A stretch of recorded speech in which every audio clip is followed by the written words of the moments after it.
देखो भाइयों, ये रास्ते पे मैं कसरत कर रहा हूँ। वो 6 किलोमीटर, 6 नहीं 60 किलोमीटर मेरे घर के पास से मैं यहाँ चल के आ गया हूँ। ये देखो मेरे पीछे रास्ता देखो, यहाँ से मेरा घर 3.5 किलोमीटर 4 किलोमीटर है। कम से कम 7 किलोमीटर में चला हूँ, पर आप 6 समझ लीजिए।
कोण नाही आलं खरं या काय असं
नमस्कार मित्रांनो, आपण 5 जूनपासून चालत आहे जवळजवळ 7 ते 6 किलोमीटर आणि आज जवळजवळ 40 दिवस झालेत. आज 18 जुलै तारीख आहे, म्हणजे 40 दिवस होऊन गेलेत. कंटिन्यू चालतो आहे. आणि काल रात्री मी 11ला झोपलो, 1 वाजता उठलो, भाजी घेऊन गेलो मार्केटला. 1 वाजता रात्री दीड वाजता घरून निघालो. नगरमध्ये पोचलो 2-2:30ला आणि भाजी विकून आपण 4:30ला घरी आलो. 4:30ला घरी आल्यानंतर अर्धा तास आपण मोबाईल बघितला, बाथरूम वगैरे केलं आणि 5 वाजता आपण रस्त्याला लागलो. 5 वाजून आता 6:30 झालेत. दिवस लवकर उजडतो म्हणून उजड दिसतोय.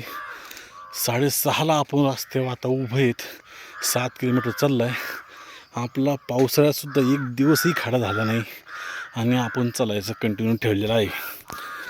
चालतो आहे म्हणजे चालण्याचा उद्देश एवढाच आहे का मला खूप फ्रेश वाटते आणि चालताना मला गाड्यांचा त्रास नाही. असं मागं फिरून बघावं लागत नाही गाडी येते काय नाही. एकदम शांतता, पक्ष्यांचा आवाज, कावळ्यांचा आवाज आणि त्यानंतर माझा आवाज तुम्हाला ऐकू येत असेल. अशा पद्धतीने आपण जवळजवळ 40 दिवस झाले कंटिन्यू चालते. पाऊस आला तरी भिजलो पण चालायचं बंद नाही केलं. एक मनाला अतिशय शांतता, प्रसन्नता वाटते म्हणून मी तुम्हाला शेअर करतो आहे. तुम्ही बी आतूनात झोपून राहत असाल तर उठा, जागे व्हा आणि 1 तास चला, फ्रेश वाटेल. बाय मित्रांनो.